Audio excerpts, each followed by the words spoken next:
beli barang. Mhm. Okay, dah bersiap beli barang, balik tempat rumah kita orang. Keluar potong daging, potong masak kuah semua everything. Potong daging ayam dah siap potong, hantar pergi cucuk.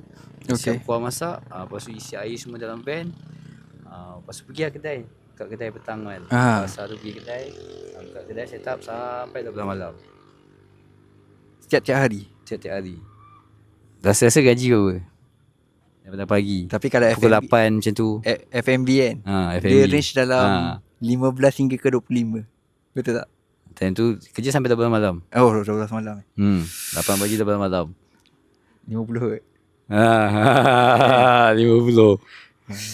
Kan memang F&B ni hidayat tu kan, memang orang tak tough. memang Aku dah rasa sebab tak gula. memang hidayat tu.